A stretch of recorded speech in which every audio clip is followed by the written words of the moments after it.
And I respect that. I don't know if anybody needs to hear this, but if you ever wanted some Avatar porn, there's a book series called Space Barbarians. Have I told you about this? No. Okay. It's Oh really God. popular. There's something like, We're I gonna don't have know, to like censor out this entire conversation. No, I'm just beep. kidding. Just like every time I talk, beep, beep, beep, beep, beep. Um, Welcome to Theoretical Nonsense, the Big Bang Theory watch-along podcast. No PhD required. we're the podcast that recaps all the episodes of The Big Bang Theory. No spoilers. So hop into your favorite spot Make yourself a grasshopper and enjoy the ride. Hello there, Ryan. Hey, Rob. How are you doing? Doing pretty good. How about yourself? Fantastic, because we just watched Season 3, Episode 18, The Pants Alternative. Yeah. For any new listeners, I'm Rob, this is my co-host Ryan, and we are Theoretical Nonsense, the podcast that recaps, reviews, and deep dives facts from the Big Bang Theory, which we call IQ points. As a reminder to everyone, I've seen the series multiple times, but this is Ryan's first time watching, so we do our best to do no spoilers. And Ryan has been told that he's very similar to Sheldon, so we keep a point tally of how close Ryan is to Sheldon. Right now we are at 90 points, not like Sheldon, and 94 points of times I've identified as being like Sheldon. So Sheldon's winning a little bit. Yeah. We'll see what happens. We'll see how similar you are to him with pants. And a little bit of housekeeping before we dive in. Don't forget to email us at theoreticalnonsensepod@gmail.com. Leave us a review on Spotify and Apple. And follow us on Instagram and TikTok at Theoretical Nonsense Pod. Anything that you need to address before we dive in? I don't think so. I was just going to add that I was talking to Rob earlier right before the show, and if my mom's listening, I want to point a finger of blame at her. She's trying to ruin the show for me, and this is spoiler-free, and I'm just watching it for the first time in my life, so I don't know what's going to happen, and every now and then she sends me, like, some information about the show, and I've started like deleting her messages because I'm not gonna ruin it for myself, and I'm not gonna ruin it for you, my audience. So just let you know, my mom's trying to ruin everything for us, but I promise I will keep up the good fight against her. Well put, and that means to every emailer out there too. Try not to put any spoilers in the Please. email. Either that, or I'm gonna have to read them first and vet them. Ryan, don't get on the mailbox. It's horrible. Yeah. Oh, no. Delete Gmail. Delete. Don't do it. Abort the Gmail. Well, one thing I wanted to bring up was per our last episode when we were talking about alliterative names, I actually did post that comprehensive list on our link tree. So, last episode, Raj was complaining about Stan Lee and how he had so many characters with alliterative names, J. Jonah Jameson, Peter Parker, and so on and everything. So I actually pulled out the entire catalog of Marvel superhero names, and I actually counted through each one of them. So I actually have the spreadsheet posted on our link tree. So go under show notes if you're interested and click the link, and you will find the page where where they're all listed out. And if you want to know why he did that with so many characters, listen to the last episode. It's worth listening to. Maybe you should. It's a good episode. Nay, great episode. Wonderful episode. And I was scrolling through that entire list, and I did miss one. So the count is actually not 88, it's 89. Who'd you miss? I did not document that. Oh, no. Because I have a little point counter on the side of the column, and I just have it added up. So I just added it, and I just kept scrolling, and then I didn't see anywhere. So, oops. Oopsie daisies. Oh, wow. And also, I wanted to say, last episode, we actually had a fan IQ point, where our fan Michelle gave us an IQ point, and she brought it up and actually did the work for us. Open invitation if you want to do that. That's cool. You don't have to. Or even if you just have a request for an IQ point for us to do for a future episode, shoot us a message and we'll do it for you. I bring this up because it ties in together with our link on the show notes, is because don't forget we actually have a full list of all of our past IQ points. So you can actually see how far along we are and how far ahead we are in recording. So if you want to jump ahead, you could actually look at a future episode and see what we've already done before. So if you want to request an IQ point, we highly encourage that. And if you want to do the work for us, we encourage that too. I'm never going to say no to that. We will do our best to fact check you, though. Yes. This is all lies. Wait a minute. That doesn't make sense at all. Well, that's all I had to talk about. You good? Yeah, I think so. I'm leading today, right? Mm-hmm. I should have asked that before. Maybe I did. I just like to double check. So, overall impressions? I enjoyed this episode. I thought it was fun. There was a lot of good jokes in it and everything. There is one joke that was amazing, but it's incorrect, which we will get to. Ooh. So I will call that out. And that has been something that I always think about every time I watch this episode. That's like, it makes sense for the joke, but it's not real. It's not actual. Well, I will get to that as we get to it. And it's always fun to see drunk Sheldon too. So that's true. He doesn't come out too often, but it's been fun. And usually it's Penny bringing him out, right? Coaxing. Yeah. Did you like this episode? I did, and there's something I'm going to talk about later. I'm debating bringing it up, but in a previous episode, Sheldon throws out a board out his window, and I had issues with it. And we've talked about how it's a sitcom, should I be okay with it? And something comes up in this episode that I am okay with because it's a sitcom, and I don't know why there's a difference in my mind, why I'm okay with some of his antics and not others. But it's something that I'm looking forward to talking to you about because it's kind of breaks down or helps me understand, I don't know, analyze the rules of sitcomery. Is that a word? Sitcomness? It is now. Hashtag sitcomness. Just coined a word. Sitcomery. There it is. Trademark that shit. Yeah. Okay, so this is Season 3, Episode 18, The Pants Alternative. This aired March 22nd, 2010. Directed by Mark Sandrowski. Writers Chuck Lorre, Bill Prady, and Eric Kaplan? I thought it was Kaplan. I think so too. I don't know why I said Kaplan first. So I don't know. My brain's over there. Okay, so we open up. We are at the cafeteria, and Raj is talking about Avatar, which is going to come up in an IQ point later. And he mentions how hooking up, when they're hooking up, when they're getting it on, they have ponytails. So for them, it's more like, I guess, not as much, but a little sucky action, it's a latching action. And he mentions that it's kind of weird because when they fly, they do the same thing with their ponytails with the animals. And everybody's kind of like, what's your point? He goes, my point is that if I were a horse or a bird, I'd be very nervous around James Cameron.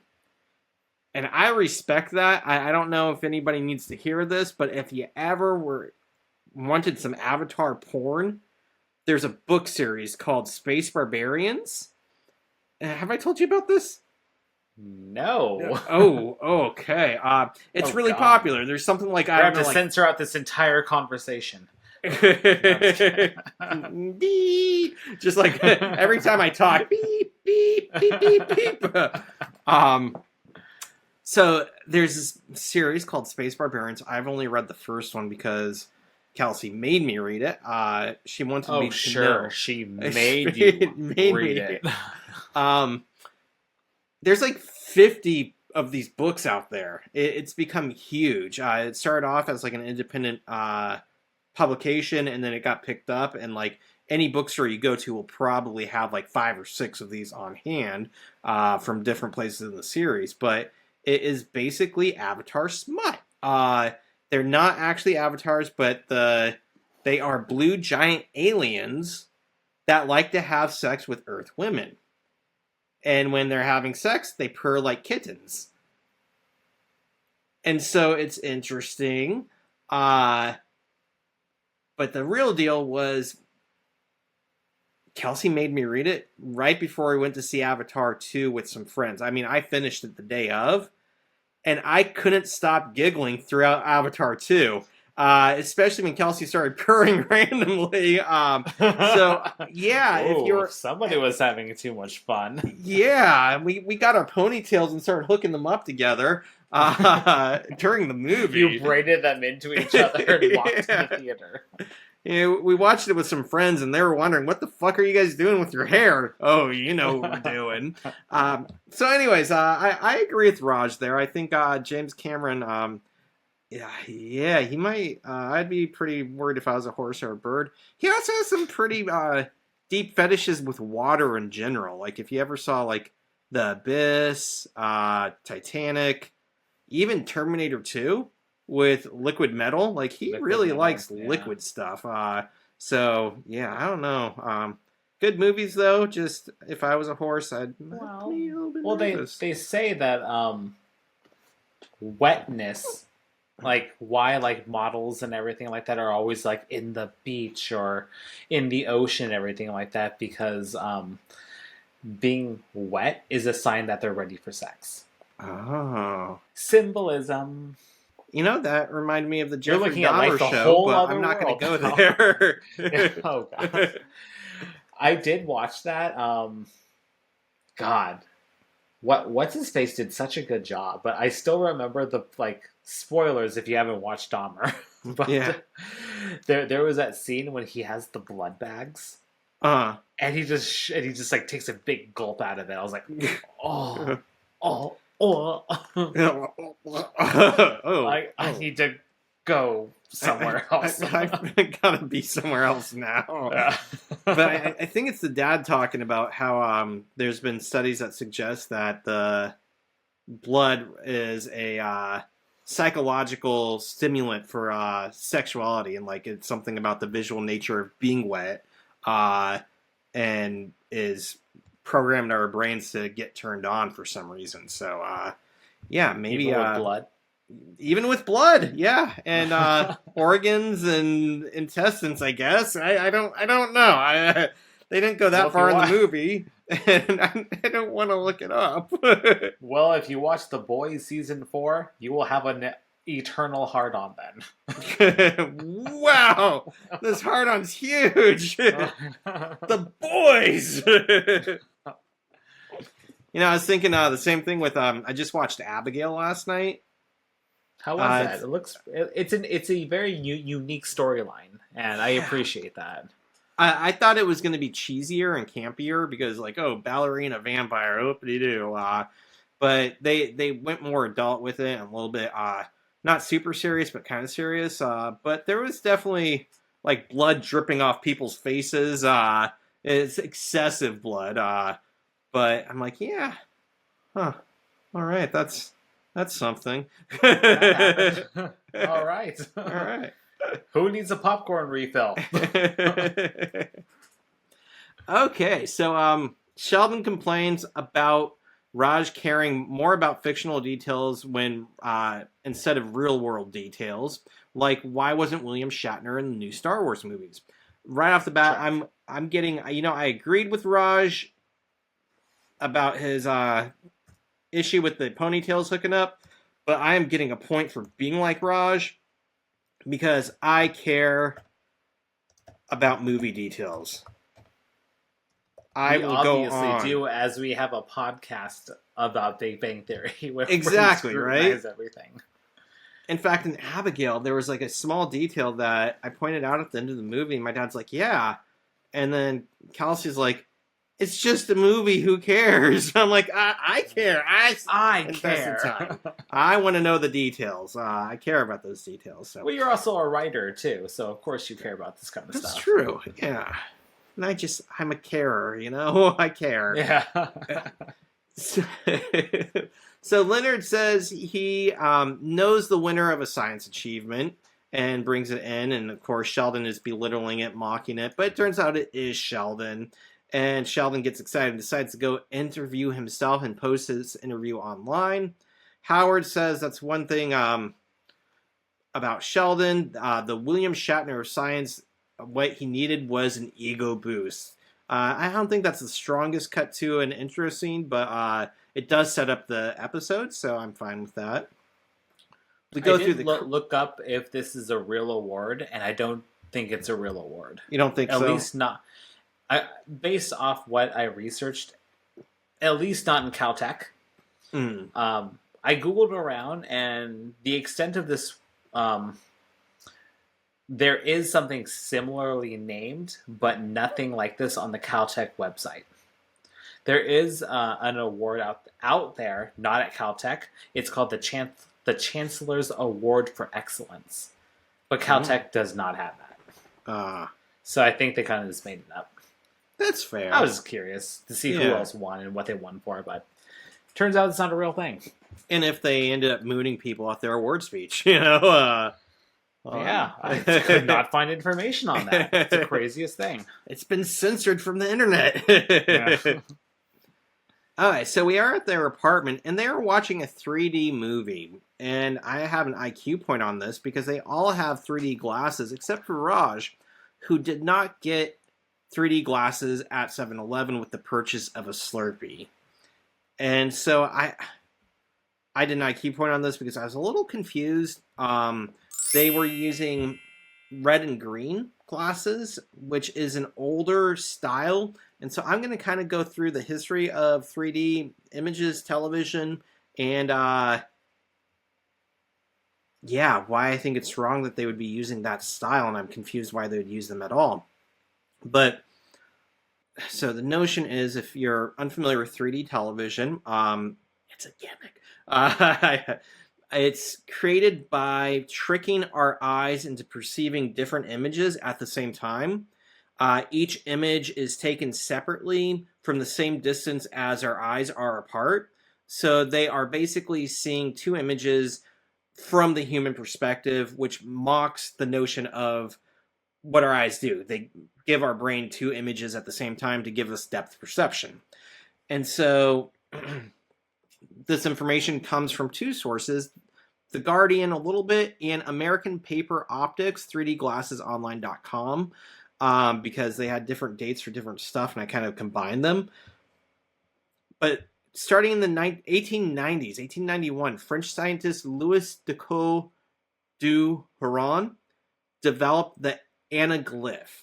And this is kind of the start with the red and the green glasses. This is where images are two different colors.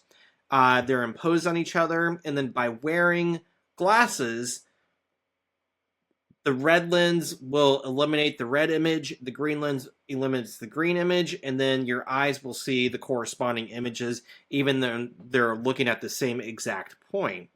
Problem with this is from the beginning, it does cause some color saturation issues because one eye is going to be seeing fewer colors of a certain shade. So if all greens are cut out of what it's seeing, then it's going to impact, the image quality.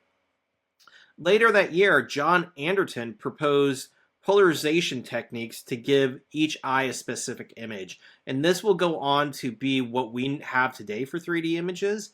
But this is basically the notion that if you wear glasses that are polarized, and this is more science than I really understand, but it's the notion that with certain chemical compounds, lenses can filter out streams of light so that, the way I understood it was if light's kind of swirling around everywhere and your polarized glasses are only letting in vertical light, then all else will be expelled and you only see things coming in vertically. That's really oversimplifying it, but basically it's filtering out all the random types of light that are out there. And the same thing as sunglasses that are polarized to help cut down glare, because glare is kind of ambient random light that's shining in on us.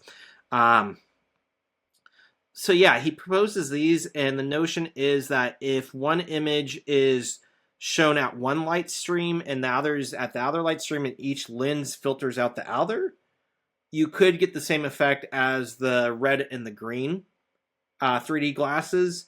However, the downside of this is you are eliminating part of the light, which makes the brightness reduce. So it's going to be not as bright, which I think is something James Cameron worked on to make it brighter and more suitable for television going experiences, movie going experiences. 1894, we have William Fries Green patents the process of stereoscopes, and this is basically a headset with 2 screens for viewers to watch, and this is kind of the first use of film, I believe, for 3D viewing experiences. But my understanding was like it was a huge headset, and like, yeah, it was like showing different frames to each eye, and it was almost like VR, I guess, but not really practical. So that didn't go anywhere at the time. 1903, Auguste and Louis Lumiere released the first 3D film called L'Arrivée du Train, The Arrival of the Train, and apparently on the websites it said people were freaked out because the train was coming right at them. 1915, the director of The Great Train Robbery, Edwin S. Porter, presented red-green anaglyph test shorts. So the notion of wearing those red and green glasses, he was the one who started proposing, like, we could do this for film, not just single images. And then the future goes by. There are some notable trials and formatting issues throughout the years. First feature-length film was 1922. The movie was called Power of Love, which I thought was interesting because it says it's lost now. Like, you can't even see it. The first 3D film, like, full-length feature is just gone. Also, in 1922, Teleview Tech was unveiled, and these are another form of 3D technology, basically shutter glasses, active shutter glasses. And what these do are you have basically a small headset on that's powered, and each eye will flicker a shutter back and forth, and each shutter corresponds with the images being presented on the screen, and they go so fast, like 60 times a second, that your eyes assume that they're seeing the full thing, but they're each working like half the process. And technically 2 things. One, my first experience with this, Sega Master System, so the console before Sega Genesis, had 3D glasses, and they use these, and they flick back and forth very, very quickly to make the video game look 3D. Apparently some newer televisions use this. You don't really see these in movie theaters, and I think it's because you have to have the glasses powered, either charged or plugged in or something. But several TVs and projectors will have these. They're expensive, but they have their benefits. I'm not going to get into those, but they are one of the current forms. Then we get 1952 to 55. We see some of the first well-known releases of 3D in movies, and like, it's weird because we start seeing, like, after the 50s, the movies using 3D aren't the ones taken seriously. They're like the horror movies. House of Wax, Dial M for Murder are some. And then 3D kind of goes away. And then, like, the early 80s, we see a resurgence of this with, like, it's like all the horror movies are like the third in the series. So we get like Amityville 3D, Jaws 3D, Friday the 13th Part 3 3D. So like yeah, a bunch of like horror and kind of tacky, cheesy movies got pulled into the 3D range. And I think around that time, you were seeing the red and the green lenses because they were cheap. And yeah, I think they were cheaper than the other options, and they worked fairly well. And then, again, 3D kind of dies down. And 2003, apparently James Cameron, again, Avatar, starts it. And apparently his first use was 3D technologies was for Titanic, the 3D documentary experience. And what he did in that documentary went on to become what he would use for Avatar, that kind of revolutionized 3D technology and using polarized lenses and how we shoot the films and being able to shoot the same or stream the same things in IMAX or in modern day cinemas in quality, that we would expect when we're paying $20 a movie ticket. Then after that, 2004, we see new 3D films like Avatar, Polar Express, Coraline, adapted with mostly those 3D polarized glasses. But again, it's kind of dying out. Still, most of what you see will be the polarized glasses. Some of them are going to be the shutter glasses. And this matters because this is 2010, and they're using the red and green ones. And I'm not exactly sure why they would be doing that unless it was a special televised event that was streaming an old movie this way. The only way I know of this is I bought Nightmare on Elm Street, the collection, and I believe it was Freddy's Dead. Not the last Friday the 13th, not the remake, not the new Nightmare, but the final, actual Nightmare on Elm Street before New Nightmare was shot in 3D and had red and green glasses included in the set, so you could watch it in 3D, and it's really pretty shitty compared to the stuff that we have today. It's not really a big deal. And like I said, it does lose something because it filters out certain color streams. So I did a little bit more research into what the fuck were they watching, and I have no hard evidence that 7-Eleven ever released 3D glasses with Slurpees. I found a few social media posts here and there talking about different programs. Pizza Hut, for instance, I believe, was releasing 3D glasses with in the 80s with Jaws 3D. So it's not unheard of. I just couldn't find any hard evidence. And then I guess the closest thing I could find is March of this year, 2024. 7-Eleven did give away Solar Eclipse glasses when you bought a $3 pizza. So although I couldn't find hard evidence of them being with Slurpees, especially in 2010, or a special event that this was happening with, it's not unheard of. I'm just curious if anybody else out there knows anything about this or special events. I'm curious what you could come up with. I wonder what they're watching and why, especially with the older technology that's kind of dated. So anyways, that was the IQ point. Any thoughts on that? No, but I do remember around this time, 3D was really big. I remember even some TV shows were coming out in 3D. I remember they did an episode of Chuck and an episode of Scrubs in 3D and everything like that. I never really understood it. I never really liked it. I remember going to the theater and watching 3D movies, and I remember it's okay. I feel like it's Avatar did it right. I think it's probably the only movie, arguably, that did 3D right, where it adds to the movie.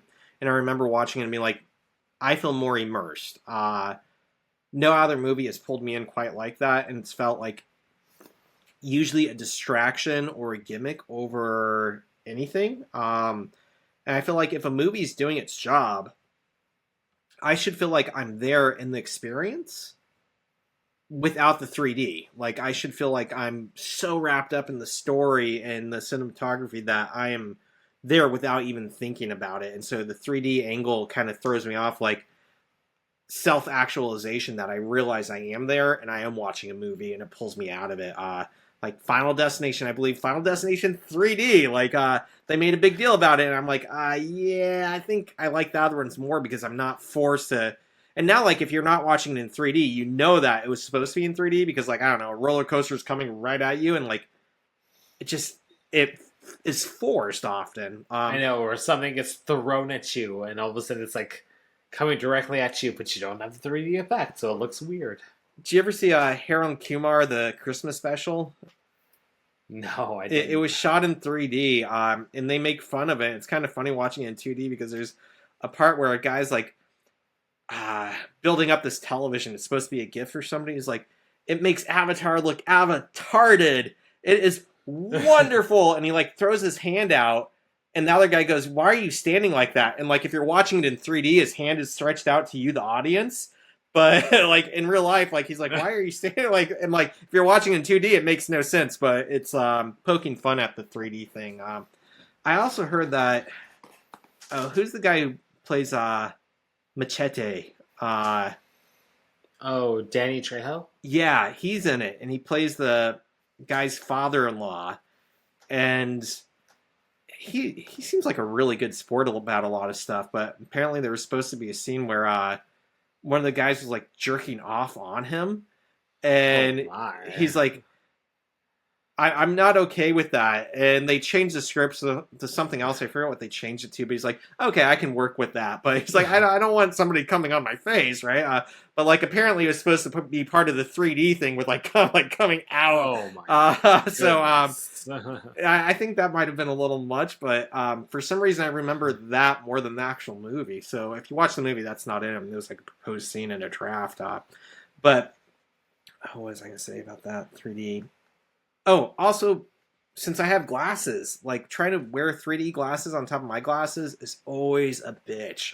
So it makes it that much worse to sit there and try to focus on what's going on with two pairs of glasses on. So yeah, I'm not a fan of 3D. Yeah, it's good that it's dying out. Yeah. It's funny too because with like I have a movie room and I have a projector. It's a cheaper projector. For the price, fantastic, 1080. It has to be a dark room. They have better projectors now that can be done in like daylight. This one can't, but it has 3D. I've never used 3D once in my life with that projector. It's just not something I care about. And I'm looking at other projectors that are better quality, that are 4K, stuff like that are brighter, especially as this bulb starts going out. And the comments are typically like, it has no 3D. I'm never going to use it. I'm like, who the fuck buys a projector just because it has 3D capability? Like, that makes no sense to me. Oh, they're out there. They're out there, apparently. Oh, man, I am not one of them. So, okay, so moving on. Raj isn't enjoying the movie, of course. Then Sheldon gets a phone call, and it is Chancellor Morton. Sheldon finds out he has to give a speech or he has to forfeit the award. And Howard says Sheldon gives speeches all the time. What Sheldon can't do is shut up. So I like Howard's, Howard usually gets the people kick at Howard throughout their episodes, but I feel like he gets his digs in on Sheldon in this episode. Yeah. And Raj mentions that Sheldon just gave a speech on why guacamole turns brown. In fact, it turned brown while Sheldon was talking about it. And I did another IQ point. You do it on guac? I thought about doing it, but they didn't really talk about it that much, so I didn't. That's fair. I was like, oh, it's food. He might do it.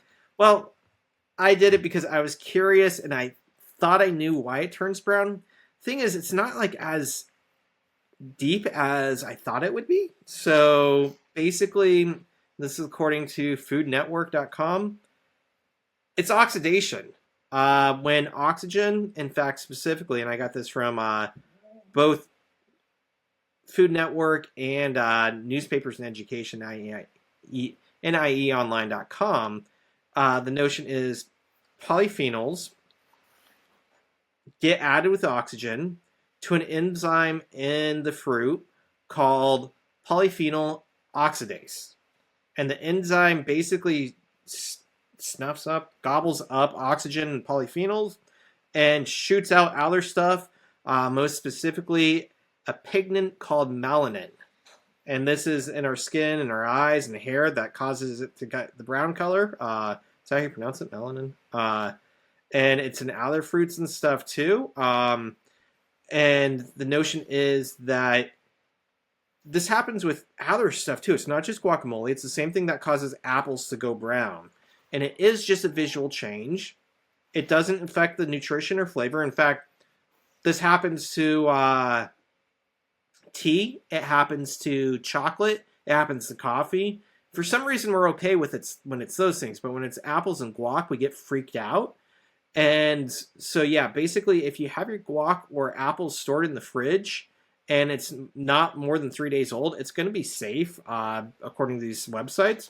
And that if you are worried, add citric acid, like lemon juice, because what citric acid does is changes the pH of the fruit mixture of the fruit and causes the polyphenols to stop working.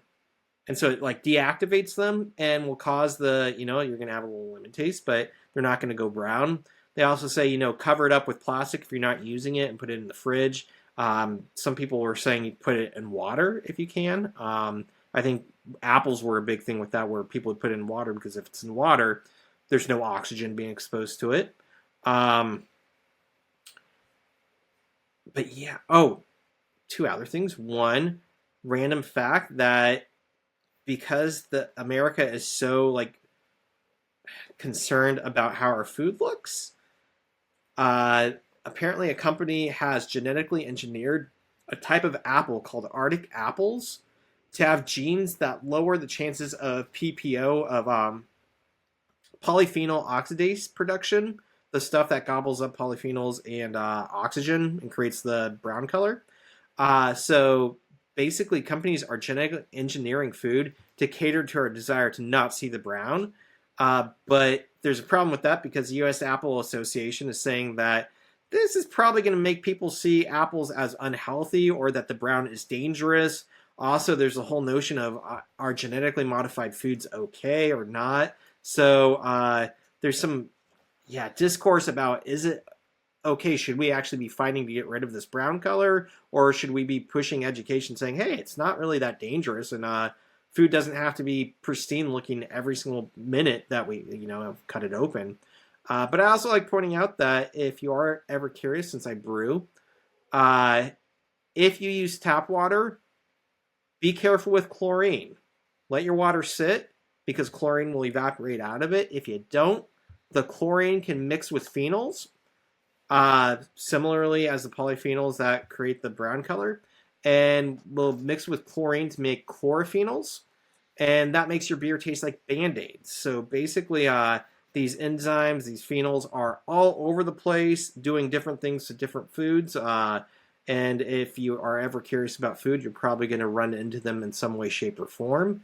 And you might see more genetically modified foods to look just less brown, I guess. But yeah, so that was my whole thing about it. I don't think anything magical, but I thought that, had it not been for the apple part, I probably would have deleted it. But I thought the genetically modified apples was the interesting tidbit. Okay, so Sheldon explains that it's not about giving speeches that scares him. It's about crowds, and he defines it as a crowd that can trample him. It's about 36 adults or 70 children. It's just very, very specific there. I love it. Penny arrives, and she has cheesecake to celebrate Sheldon's award, and not because a busboy sneezed on it. No. I'll probably still eat it. I'm not going to lie. Sheldon says he won't accept the award, but Penny says she accepted an award once as the Corn Queen's Court, and explains a story about how she felt better after accepting it.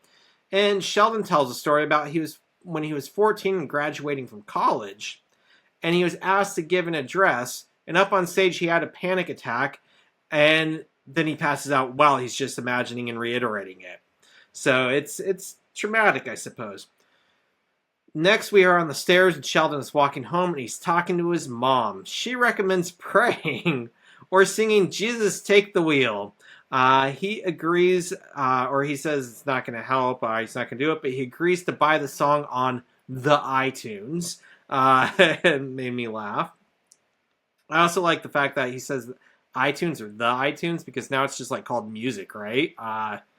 And you don't really buy stuff on it. You can, but you don't buy it as much anymore. You stream it. You do it on the streaming. On the streaming of the Apple Music. Yeah. The Spotify. And he walks into the apartment. Everybody's sitting around like it's an intervention. He asks if he's in trouble, but they say they're there to help. They think they can help him. And he says, but he's smarter than all of them, and if he can't help himself, they're not going to be able to do anything.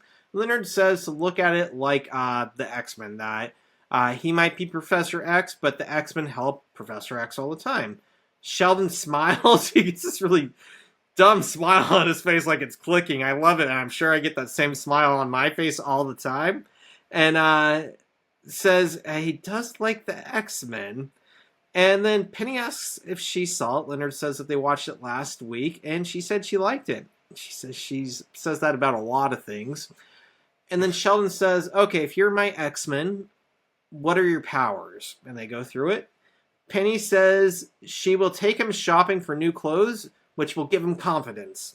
Leonard says he will analyze Sheldon and get to the root of that anxiety. Because his mom was a psychiatrist, and he's been to therapy ever since she accused him of breastfeeding codependently. Raj can teach some, what they say, Indian meditation crap, apparently, because he whispers it to Howard, and that's how he translates it. And they kind of blow him off, and I give myself a point being like Sheldon, or Raj here, not Sheldon, because I feel like I have good ideas from time to time, and people often dismiss them. Gets blown off for... Well, let's face it, Ryan. You're just a pretty face. That's all you're good for. That's what Kelsey says. That's why we're podcasting together. Not our chemistry, not your interest in the Big Bang Theory. I just need a pretty face. I'm just the face of this whole shenanigan. Yep. Alright, so he gets blown off, but I also think that his plan, like, his might be the only one that could actually legitimately help. I don't know, maybe new clothes and confidence. I think the psychoanalyzing probably wouldn't help in that short of a time span. Howard says that he has the power to pretend he gives a damn, and it's 24/7, and Sheldon appreciates the pretense. I like that back and forth. Appreciate it. Sheldon says that from there on forward, they'll be known as his Seamen as opposed to X-Men, because Sheldon Cooper ends with a C. Howard says that's not a good name. This is my problem with the episode. Yeah. Because in the X-Men, like it's definitely a great joke. I laughed. Yeah. But the X in X-Men does not stand for Charles Xavier, and it never has. Oh. It stands for that they are people with an extra ability. That makes sense. Because you get the X-Force, and the X-Force had nothing to do with Xavier, so... Yep. They have something extra. They have superpowers. So... But the Seaman joke is pretty amazing. That reminds me, are you excited for Deadpool 3? I am, but I am sadly at this state where I can't go to the movie theater. I mean, I could go to the movie theater. Christina always tells me that I can go, but I feel bad because she likes the movie theater experience too, and I don't want to just leave her with the kid. And yeah, Hunter is turning 20. He's 21 months old at this point now. And he's just... Me time needs to happen when he's asleep. You don't want to be like the father who is like, I'm going out for a pack of cigarettes, and then never comes back. I'm going out to see Deadpool. To see Deadpool, and he never came back. I'm still waiting for him to get home from that movie. Yeah. That's not going to be me. Not on my watch. But yeah, but she always offers it. She's always like, you go have your me time. You really like these movies, go. But I just feel bad because I know I'm needed at home. I know he's in the terrible twos. Sorry, everybody. I know nobody likes to hear about my kid, but I'm going to talk about it anyways because it's just. And you're going to pretend to like it because it's our podcast. Just look at my face. Yeah, just don't even listen to me. Mute me and just stare at Ryan for a second. But yeah, he's in full force terrible twos. like for like the last like 3 months. Just like everything is a meltdown. Christina's with him like all day while I'm at work and everything like that. So like the least I could do like at home, like when I get home, it's like just be there and just like tag her out, go do something else, like go veg out on YouTube or something like that. I'll take the kid. And I honestly don't like going to movie theaters by myself. I'll do it if I have to. Oh my god, I love it. I like having somebody there to like make jokes with or like talk about stuff. But again, if I have to, I've been to numerous scary movies by myself because nobody else will go. But it's and they're also so goddamn expensive. Like you're looking at like $100. Well, if it's a date, so by yourself, you're looking at like the ticket itself's like $25. Then if you get like snacks, you're looking at like $40 to $50 for a single movie these days. And dude, we've kind of talked about this. Sneak that shit in. That's true. Sneak that shit in. Sneak it in. What you doing buying their stuff for? It just somehow tastes better. It's cognitive dissonance. I'm like, ooh, $30 milk duds. Those are the ripest milk duds. we've done a previous IQ point on the best movie snacks. I don't remember which episode that was, but I'm not going to say where I was, but over the weekend I was at a film festival for like indie short films. I was telling Rob about this before the podcast, but I got to think of Junior Mints. I think it's Jimmy Buffett. It's Jimmy Buffett who has a song about Junior Mints at a movie theater, and he's like, "Why don't we have more Junior Mints? Why does everything have to change?" or something like that. I can't. It's been a long time. I think it's the Fruitcakes album. I do like Junior Mints. It's been a while. And at like one point, like I had to spit out because like there was paper in my mouth. I don't know where the fuck the paper came from. Oh. You gotta contact the manufacturer. Don't think paper's part of the ingredients for Junior Mints. I could be wrong. You don't know what's on that ingredient statement? And then Kelsey's like, what'd she say? Did you keep eating them? I'm like, it was the last one, so I don't know how much paper I ate before I noticed. Oh, well. You know what? It'll just go through the digestive tract. It's fiber. It might help clear you out. Yeah. It's Junior Mints, man. But ultimately, back to what we were saying about Deadpool and Wolverine, I sadly probably won't see it until it comes out in the stream. So it'll be a few months. I've been doing that a lot lately. With I just watched Boy and the Heron from Studio Ghibli because I waited for it to come out to DVD finally. I didn't get a chance to see it in movie theaters. Ghostbusters. Frozen Empire? Yeah. I wasn't able to see that. You know, there was a day I could see it, but it was like at the end of its streaming, so it was like in the shittiest theater. And I'm like, I'm not going to pay that price to see it in a movie theater that's worse than what I can see it. Like, my home theater's just fine, so I'll wait. It is nice to be able to hit pause, too. Yeah. Go potty. Go to the bathroom, refill up on snacks and everything like that. Don't have to have anxiety of sneaking the shit in. I just bring it up. I can still sneak it into my own house, but oh no, I hope nobody catches me. Oh no. Ryan, what do you have in your pants? What is this? We are a Junior Mints family. Where's the paper? Oh man. So I was also going to say that speaking of Professor X, reading about the new Deadpool and watching the original cartoon, I've got a few more episodes into the 90s X-Men, but Xavier's got a lot of fucking siblings. I don't think I realized that as a kid, but he has a twin sister that he killed in utero because he suspected she was evil, and I guess that's supposed to be the villain of Deadpool 3. But also fucking... is it Juggernaut? Juggernaut, but they aren't. They're step. Step? Is that what? Well, the girl was utero, so she was a twin. Yeah. Or maybe a guy. I don't know. It's an essence, an evil essence. So no gender there. But Juggernaut, and that it makes sense because Juggernaut has the steel cap like Magneto does, so Xavier can't get into his brain. which I support. Xavier gets into too many people's brains. Yeah.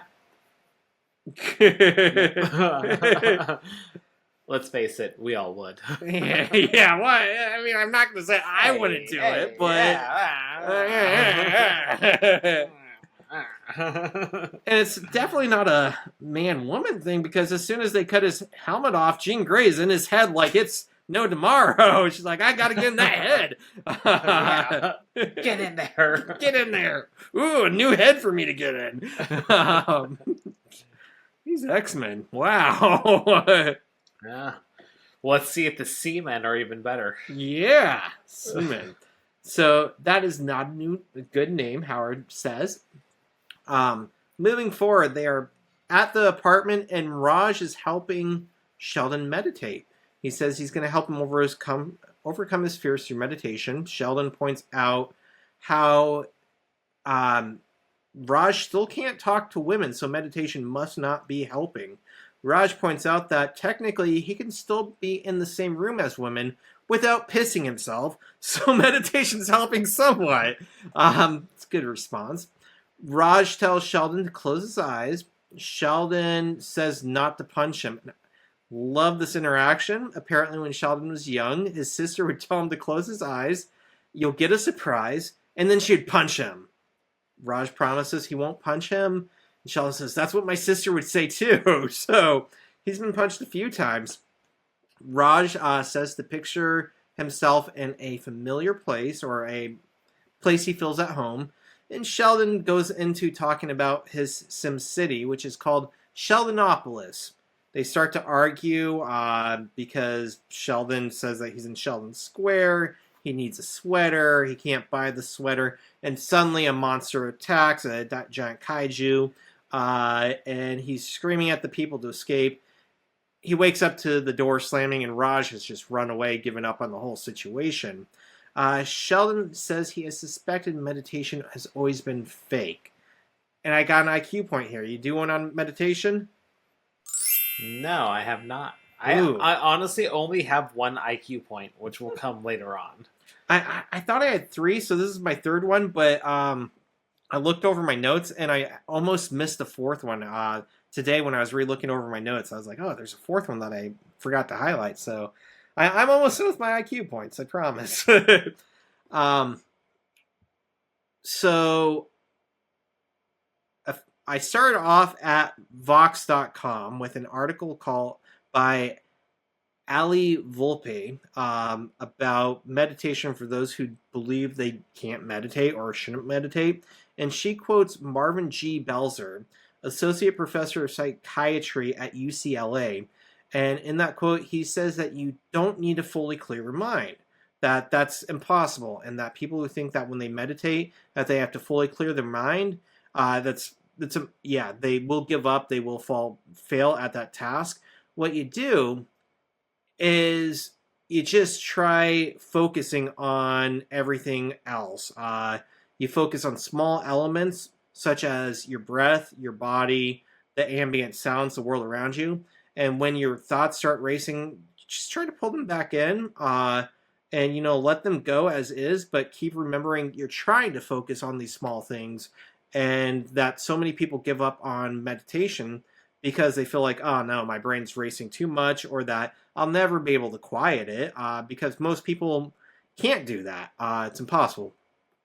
So I like that quote because technically meditation could be for everyone. But then I went to healthline.com and they broke up meditation into different types. Mindfulness, spiritual, focused, movement, mantra, transcendental, progressive relaxation, loving kindness, and visualization. And it seems like some of these kind of like blur lines, go hand in hand.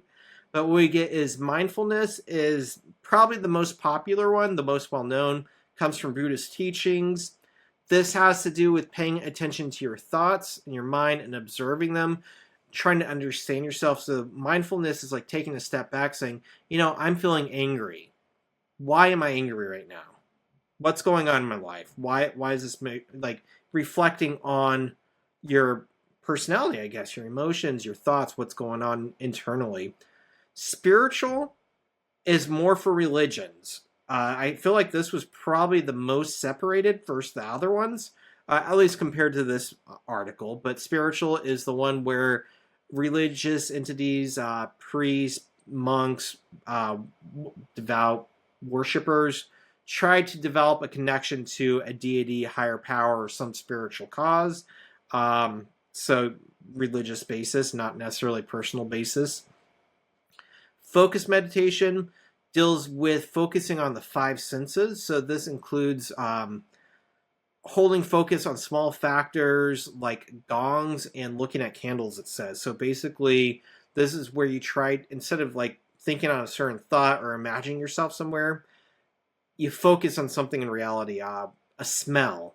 I remember when I took Taekwondo, we would hear a gong and see how long we could hear that gong in pure silence. Like, how silent could it be? Looking into candle flame and, focusing on that candle flame and letting your, thoughts kind of go based on, filter out, I guess, as you focus on the candle flame. Movement meditation, it says most people consider this to be yoga, but technically it could be any type of activity where you find peace. And I'm thinking of, if you ever see American Pie 2, where, not Stifler, who's Stifler's enemy? Shipwreck. Orgasms while he's pruning a plant. Maybe it's kind of like that. He's finding peace in gardening, so something. Mantra, this has to do with chanting and repeating phrases.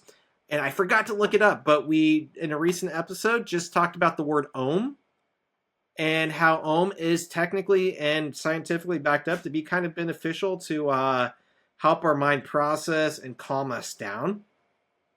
Transcendental meditation typically needs a guide. This is the one that gets really studied, and I found some information on this. This was developed originally, apparently, by Maharishi Mahesh Yogi, but it's a specific practice to quiet the mind through the focus of through focus in mantra. So it's kind of a mix of other ones, but is specifically to help you deal with anxiety. And it was cool because article linked to another article called The Effects of Transcendental Meditation Technique on Trait Anxiety, a meta-analysis of randomized controlled trials by David W. Orm Johnson and Vernon Barnes.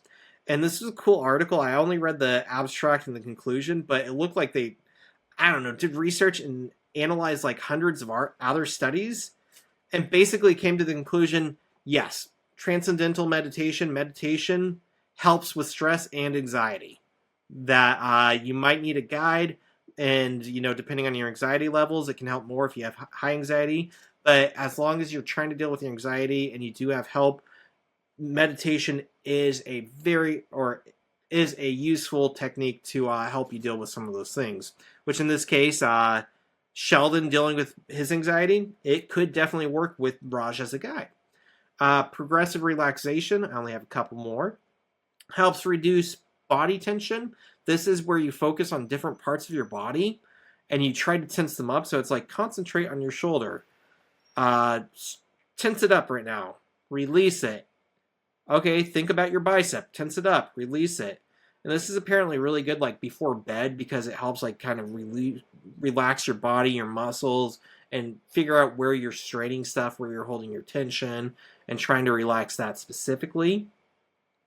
Loving kindness meditation focuses on the positives of the world. This is like basically where, apparently this is for people who have anger issues, where if you're really depressed, you focus on, well, here's a good thing that happened today.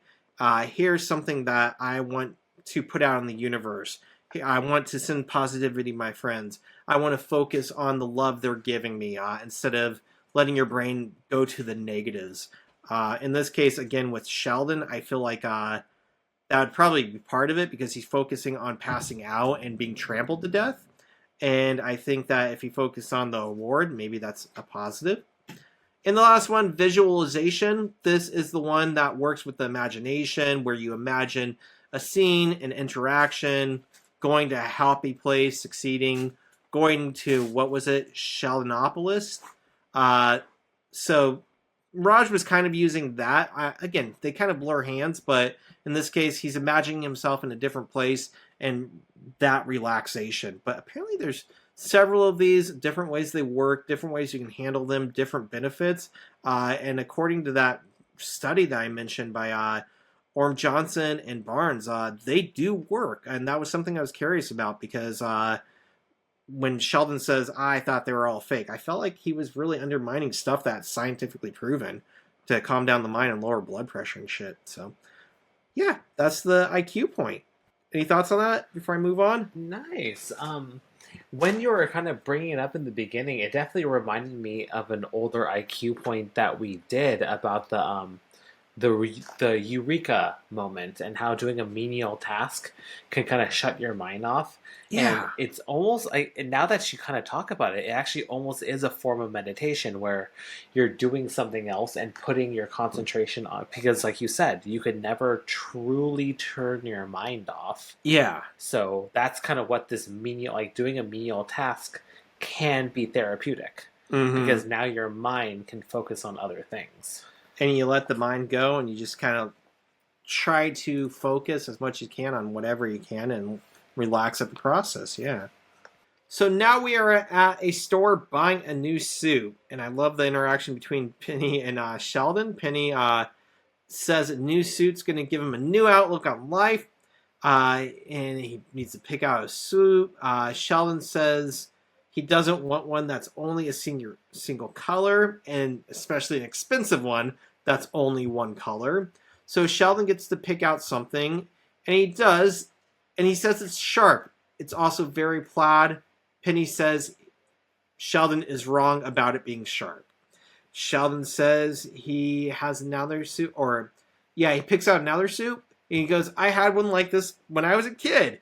And it's like a cowboy suit with like glitter and I don't know, tassels like and shit. I thought it was kind of cool. I'm not going to disrespect it. Penny just shakes her head no. Sheldon then comes out in an all-white suit.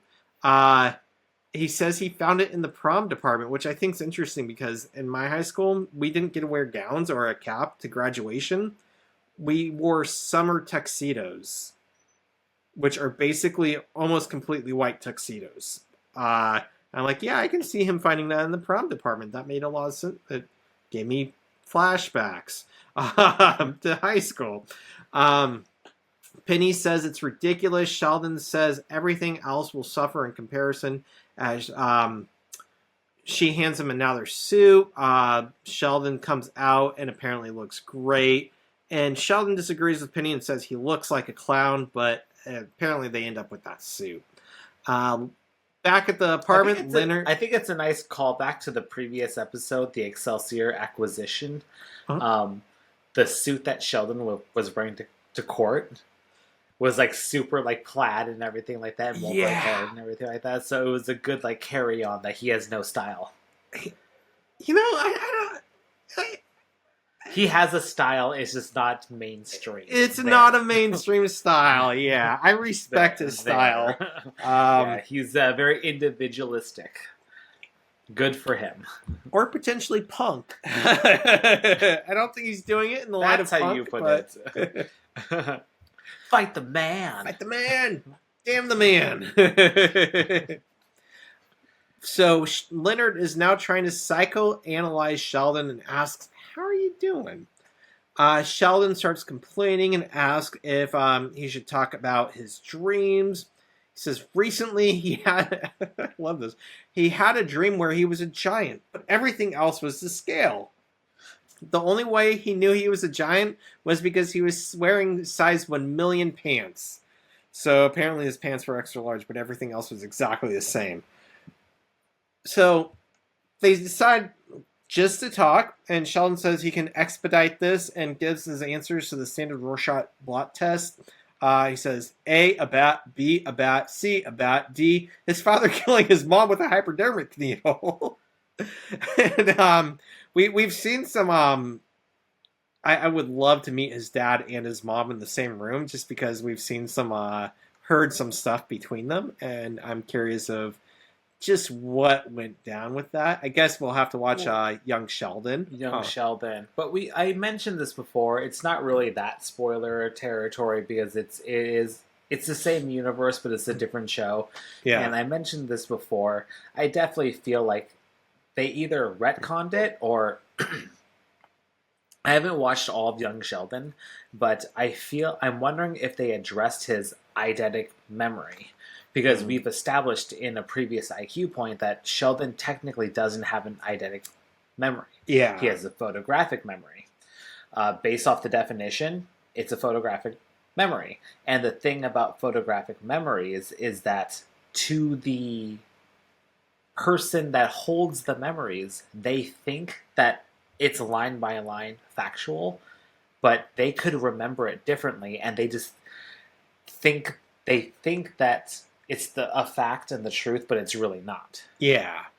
So I'm hoping that they kind of address that they actually, he is misremembering his father. Because I would put his father on par with the great fathers of the 90s TV shows.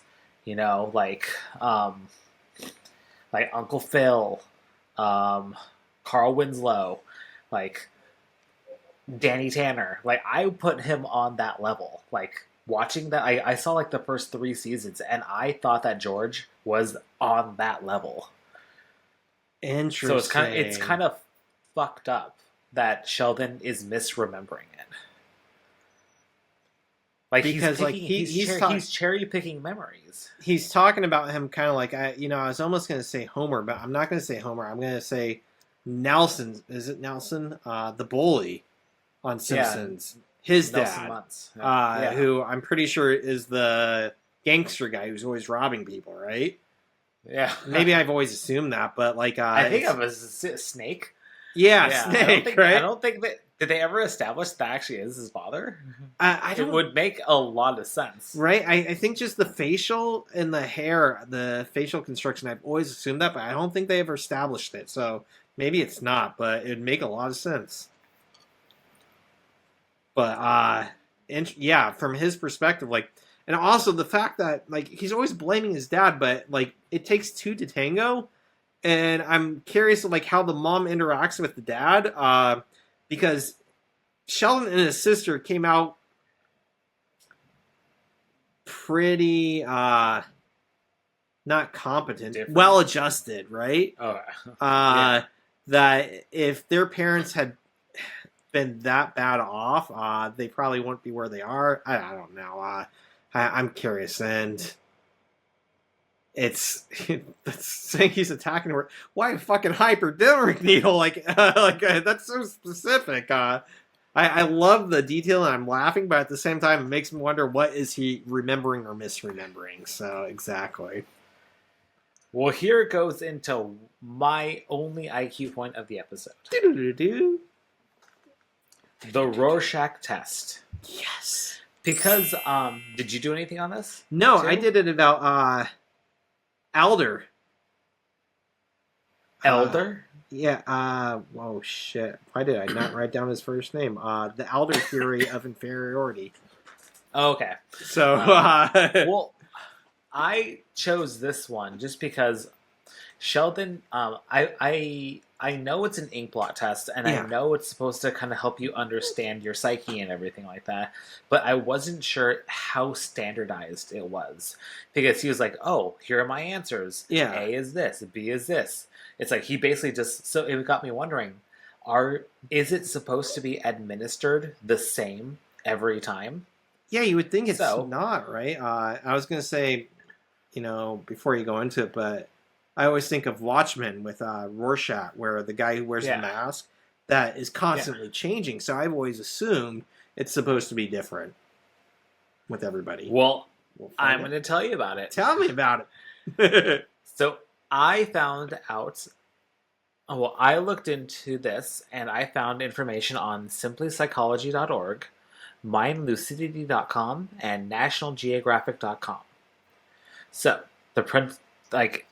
the spelling looks a little weird, but the pronunciation is Rorschach. The Rorschach test. It is a ink blot ink blot test, which is a very highly controversial test. It's a projective psychological assessment with 10 ink blot cards designed to probe the unconscious mind by analyzing responses to the ink blots, insights into an individual's social behavior, thoughts, and emotions emerge, often unveiling deeper, unconscious aspects of their psyche. I'm having trouble talking right now. I don't know why. No worries, I'm not even noticing. I'm curious what you have to say, so... It's supposed to be a standardized test. 10 cards. It usually is supposed to take about 1.5 hours to administer. The individual undergoing the test is shown each ink blot image, one at a time, and is given unlimited time to respond. They are asked to describe what they see in the image, focusing on specific details, shapes, or objects that stand out to them. The examiner does not provide any guidance or interpretation during the test to avoid influencing the individual's responses. The individual's answers are recorded verbatim and later analyzed using standardized scoring systems and interpretation guidelines. The Rorschach test is still used by some psychologists and psychiatrists today, but not very often, as it can be problematic. There is a lack of standardized administration, and it's highly subjective, relying heavily on the interpretation of the examiner, and can be susceptible to bias. However, there is supposed to be a specific order to show the cards. And a fun fact, there was, in the past, when this was originally created, there were 15 cards. Ooh. But the creator couldn't find a publisher willing to print 15 cards. Because apparently paper was a little bit more scarcer and a little bit too expensive. So he had to condense it down to 10 cards. And here is the official way to administer a Rorschach test. And I found this on Rorschach.org. And it was also cross-checked with Elmir Mohammed MemoryPsych.com. And this has like the most detailed instructions. It's actually 25 pages long on how to administer it. It's God damn. very intensive. This test is suited for individuals between the ages of 5 and adulthood. Administrators typically sit side by side to ensure they do not influence the participants' answers. The test consists of a series of 10 symmetrical blots where the subject states what they see. These slides are shown in the same order to align modern observations with historical performance. The test taker will take one card, and they will tell the examiner what they see. It's open-ended time. Then you move on to the next card once the test taker hands the cards to the examiner, and then can flip over the next card and repeat the process. Examiners will document what is spoken verbatim. Any questions that the test taker asks must be answered in a non-committal way.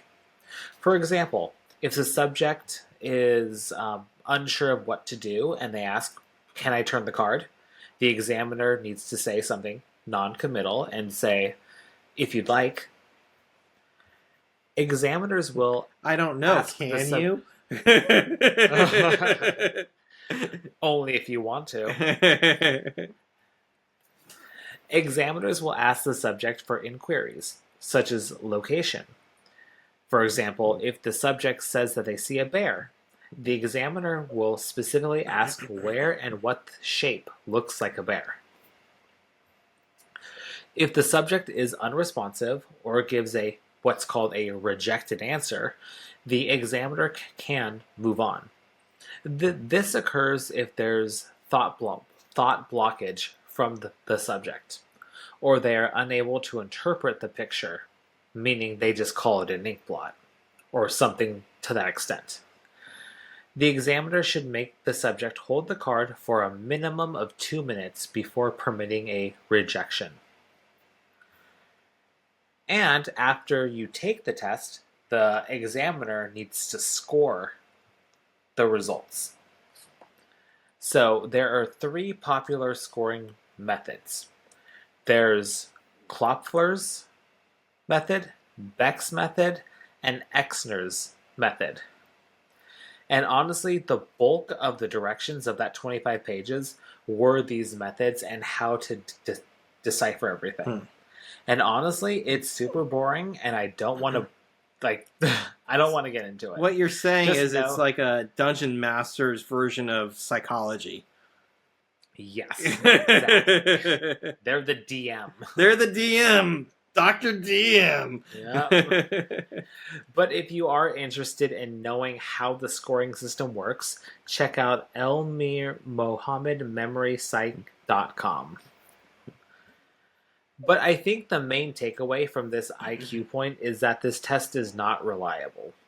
That's why many psychologists and psychiatrists don't use it anymore. It does seem like fun. It does seem fun to look through pictures and have the freedom to interpret them, though. It's like interpreting dreams, right? But it's so subjective that it's it doesn't seem like it could work out possibly. I need to watch Daria again. I feel like there was an episode where she in fact, I think it was like the final episode or the beginning episode where she says something about a test and she goes, "Oh, in my last test it was this." And it becomes clear that she was like gone through some therapy before she came to high school for emotional issues. And oh man, I can't remember, but it brings up the fact that these tests are so subjective that if the person administrating them doesn't understand what you're getting at, it forfeits all the results, right? Mm-hmm. But yeah, that's the Rorschach test. I'm reading some. It made me wonder. It's like, okay, he named 4 cards. What about the other 6 cards? Or the other 11. And it makes you wonder too if somebody's like, "No, this is a solid test and it's got 15 cards," and they say, "We can only publish 10." He goes, "I can make 10 work." Like, the fuck? Like, how solid of a test is it? If you're like, "No, I can just redefine all the parameters and make it work." No, you can't. What was that old movie? It was a parody. Was it a Mel Brooks one? I have these 15 commandments. And then he drops them. I have these 10 commandments. What was that? What movie was that? 10 commandments. But that's exactly right. Like, how solid. I thought about that too. I was like, really? You're able to just cut out 5? I can make it work. Done. Publish. Publish. Money, money, money.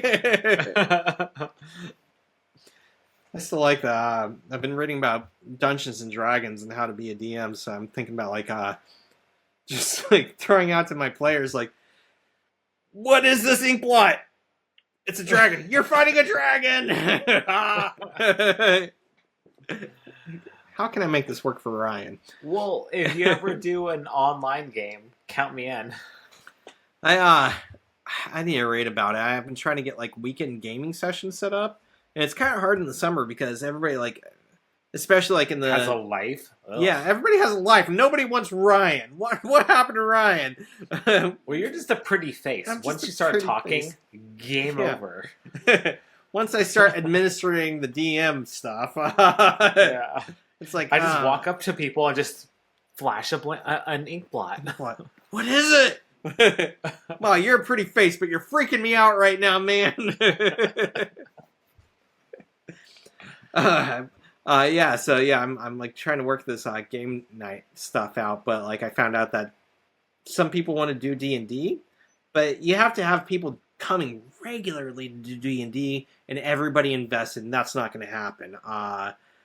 Maybe somewhat. So I'm like thinking about like maybe doing like a slight game of that with board games on the side, And even I went to this Geekapalooza over the weekend, and I was talking to a guy who's like, board games are wonderful these days because they make it that it's like D&D, and it's like a 3 to 4 hour game, and you don't need everybody there to pick up the next week. And it can be a campaign, but you don't need everybody there the next week. And with everybody having busy lives, I'm like, that makes a lot of sense. I was talking to people about, I play Zombicide. You played Zombicide with me, right?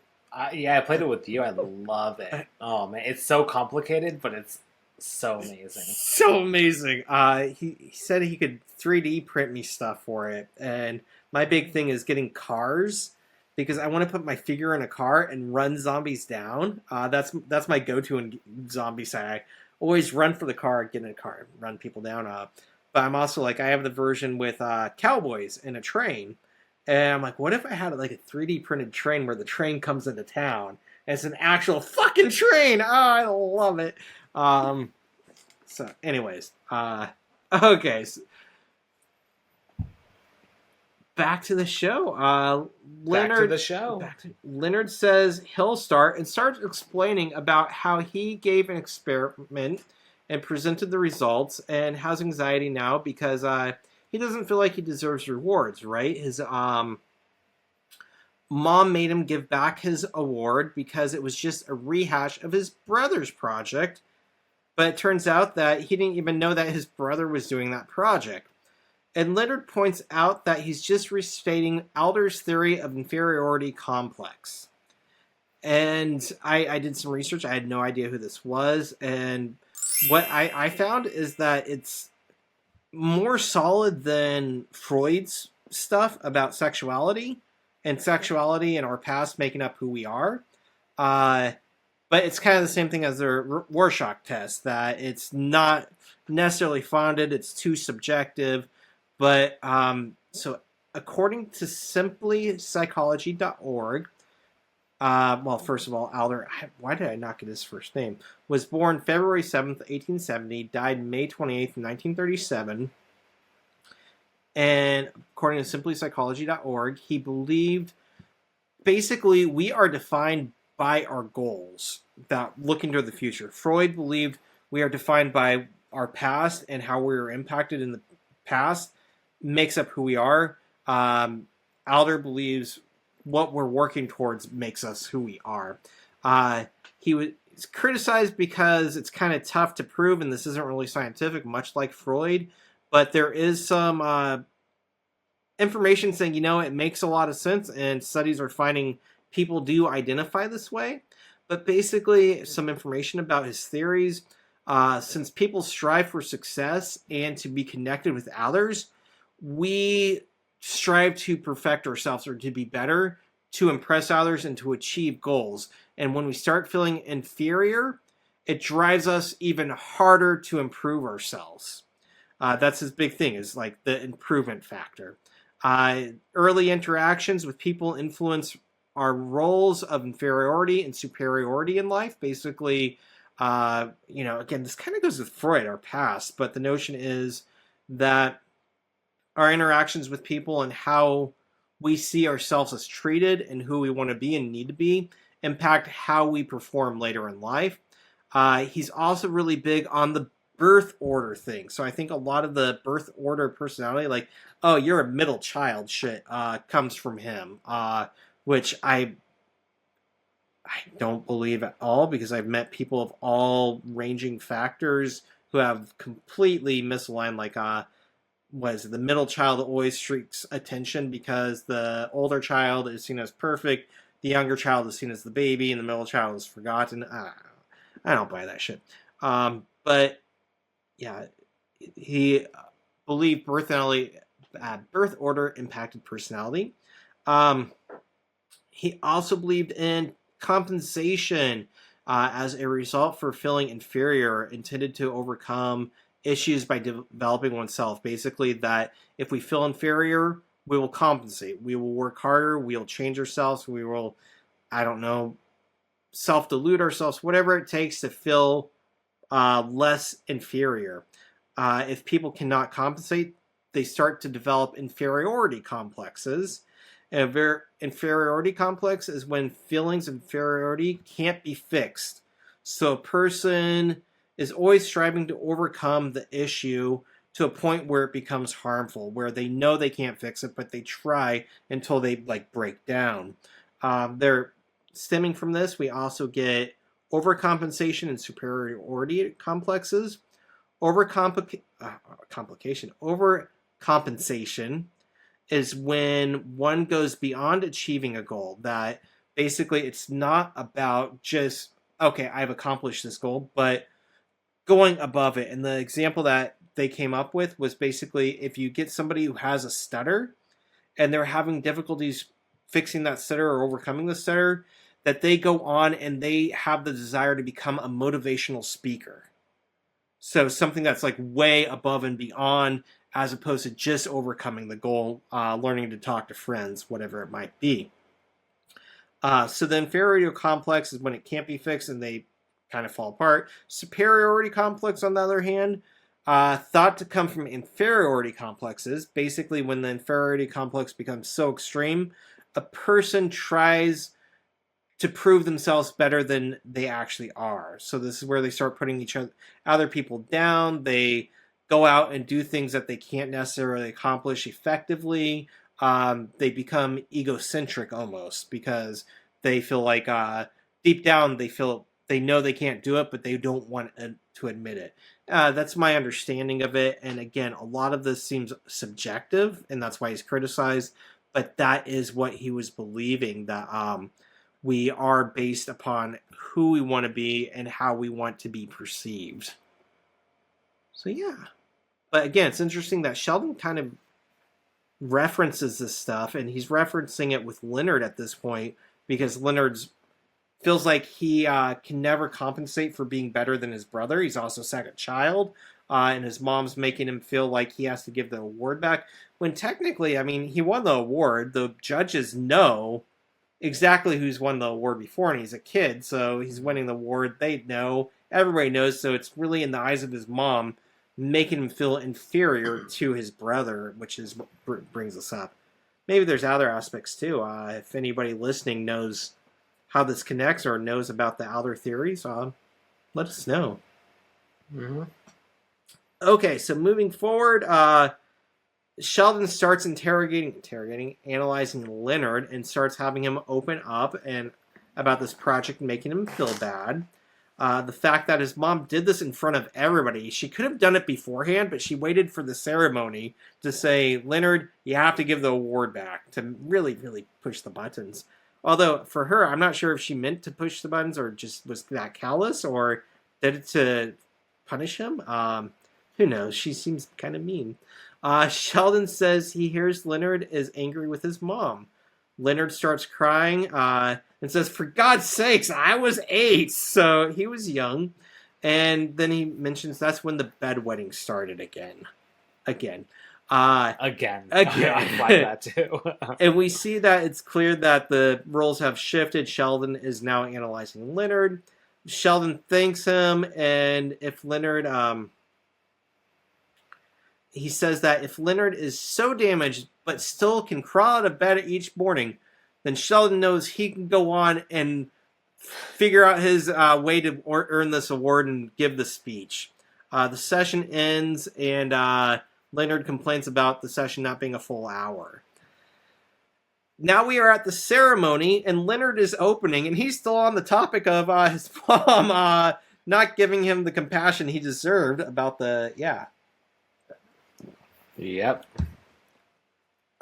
Sheldon says he's getting dizzy. He's at the table with his friends, with Penny, and this confused me because Raj says, don't worry, you're surrounded by your seamen. But technically, Raj had a drink in hand, so that makes sense why he's able to talk with Penny at the table. So it's Penny, Howard, and Raj. And then Penny says, you know what? Have some wine, Sheldon. He says, that didn't work. Give me, it's defective. And Penny says, try this one. Leonard's still complaining, and the next scene we see that Sheldon is waving the wine bottle, saying he's ready. he gets on stage and starts making some jokes. I like his jokes. He says, why did the chicken cross the Mobius strip? To get to the same side. It goes Zoom, around. zoom. Zoom, zoom. He says, a neutron enters a bar and asks how much for a drink. Bartender says, for you, buddy, no charge. Okay. Raj is the only one laughing, and I love that Raj is the person laughing. Sheldon taps on the mic and asks if anybody can hear him. And he claims he starts going at the geologist, saying that he has no respect for geologists. What's he say? He then mentions that they are all scientists, though, and they are studying the universe, and that the universe is made up of elements, and then starts singing about the elements. He also shouts out to the Asians, and I love Penny's look of like, what the fuck, right? So Penny's kind of like made the monster here, but she's dealing with it. Shoots forward to the next morning. Sheldon comes out of his bedroom with goofy hair and no pants. Sheldon and Penny are in the kitchen, and Leonard and Penny are in the kitchen, and Sheldon asks if he can ask some questions about the previous night. First, where are his pants? Leonard says, check YouTube. It's already loaded, just press play. And so he presses play, and starts in the speech that he's giving and the jokes he's giving. He's talking about 3D, living in three-dimensional means having to live outside the limits of their imagination.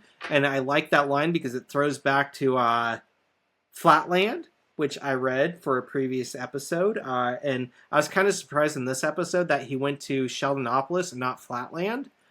But, whatever. It's the notion that if we are stuck in our premises, how do we think outside our dimension, our way of thinking? But in this case, he tries to get them thinking by taking his pants off.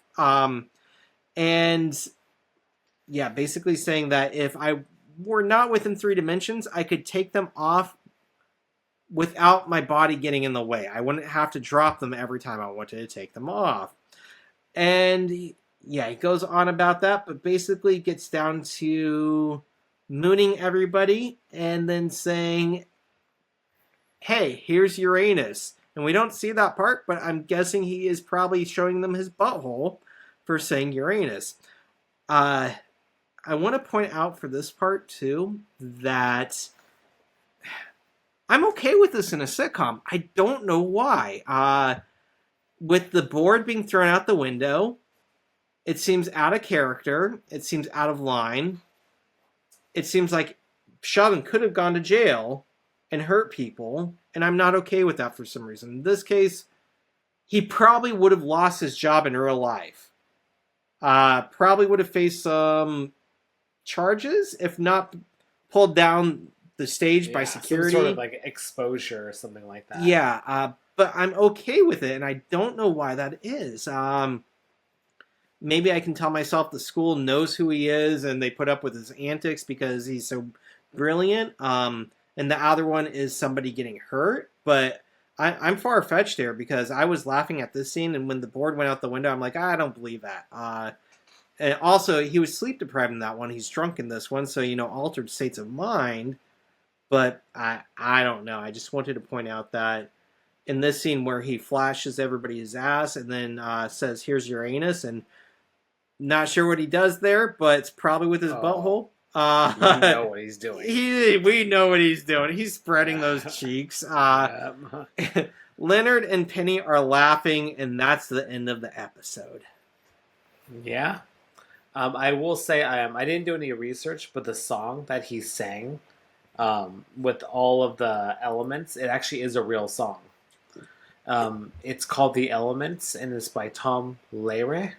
And this was 1959. Holy shit. That's a very old song.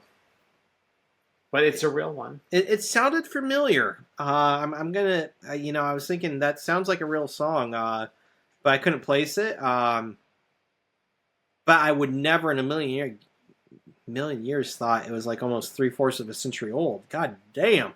Wow. It's all. You want to listen to it? Like I said, it's called The Elements by Tom Lehrer. Go to the iTunes and buy it. Yeah. The iTunes. Okay, so we're at the vanity card. Vanity card, Chuck Lorre Productions, 282. And I get off easy with this fucker. It is really short. It says, we are often accused of using a laugh machine on the Big Bang Theory. Then there are several pictures of people from different perspectives. And says, this is our laugh machine. So it's basically just a picture of a live studio audience actually laughing. So those are legit laughs. In case, you know, we don't know. Are those all machines in those pictures? Chuck Lorre, tell us. We demand answers. All those people are just robots. Robots, AI, fake news. Yep. And that's it. That's season 3, episode 18. We did it. Let's count some points. Yeah, you got a point here and there. Yeah. Sheldon got no points this episode. Raj got 2. I'm catching up. A lot like Raj, honestly. 92 like somebody else. 94 like Sheldon. All right, 5 IQ points. You did 4 IQ points and I did 1. I almost only did 3. I was very lucky that I saw that 4th one. Yeah. All right. I was going to say one more thing. You can cut this part out if you want to, but you know, we were talking last time about like fidget toys and how I talked about my lump of glass. Yeah. I also have something that if the lump of glass isn't working, I have a do you know the website Cyanide and Happiness? No. I'll send you some links. They do adult comics, but it's wordplay. So making fun of word choice and weird things happening. They do cartoons. They also have card games. I have one called Joking Hazard, one called like Blind Date or something. But with one of them I kickstarted and they sent me a toy and it's Shark Butt. And it's a shark with a butt. Oh, that's a nice little butt right there. And I like the texture of the wave. I like the nose, and I like the butt. I can put my fingers right down there. I don't know. It's very relaxing. This is how I relax. That's how I relax. It's either my lump of glass or shark butt. I don't know.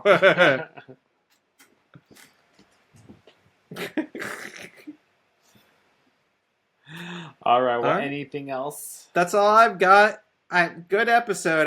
It was maybe a little bit of a filler, but an enjoyable filler. I enjoyed it. Yeah. Yep, I really enjoyed this one too.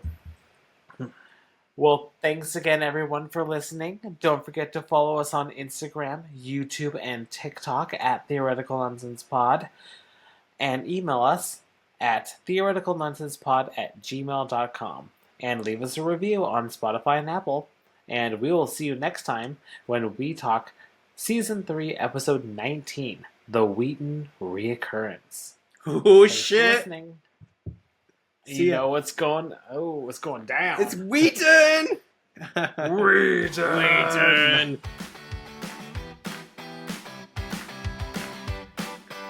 This was Theoretical Nonsense, the Big Bang Theory Watch-Along podcast. No PhD required. Our intro and outro music is by Alex Grohl. Thanks for listening.